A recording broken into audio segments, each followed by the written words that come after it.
నీ జీవితంలో, నా జీవితంలో అగ్నిగుండపు పరీక్షల గుండా మనం వెళ్తూ ఉన్నప్పుడు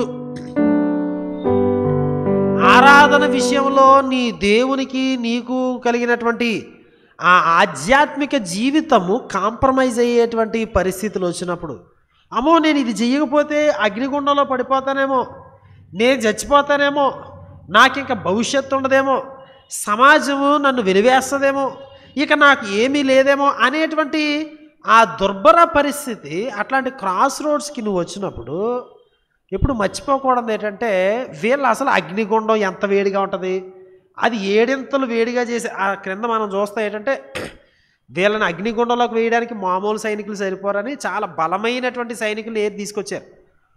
వీళ్ళని తోస్తే వీళ్ళు బయటే ఉన్నారు, కానీ ఆ వేడికి వీళ్ళు చచ్చిపోయారు. కానీ వీళ్ళకి వెంట్రుకలు కాలేదు, బట్టలు కాలేదు, ఏమీ కాలేదు.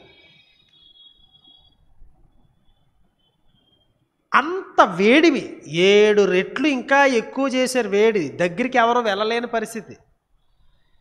ఎంత భయంకరమైనటువంటి శ్రమ, వాళ్ళ కళ్ళు ఎదురు కనబడదు. వాళ్ళు అందులో కన్నా వెళ్ళడానికి ఇష్టపడ్డారు, కానీ ఆరాధన విషయంలో కాంప్రమైజ్ అవ్వడానికి ఏమాత్రం ఇష్టపడలేదు అనేటువంటి సత్యాన్ని మనం గమనించాలి. ప్రియ సహోదరి సహోదరులారా, మన యొక్క శ్రమలు, మనం ఎదుర్కోబోయేటువంటి విషయాలు ఈ పబ్లిక్ న్యూసెన్స్గా ఉంటుందేమో, లేకపోతే పబ్లిక్గా మన ఏదో అనుకుంటారేమో, లేకపోతే ఇంకోటి ఏదో, ఇట్లాంటి విషయాలన్నిటినీ మించినటువంటి విశ్వాసము నీ దగ్గర లేకపోతే ఆ విశ్వాసము కాదు. ఈ సత్యాన్ని మనము గమనించాలి.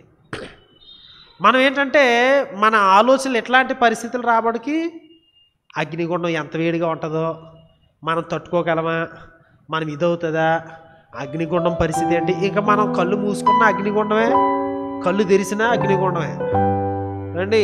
ఇక ఇదే మన యొక్క భయము మన వెంటాడుతూ ఉంటుంది.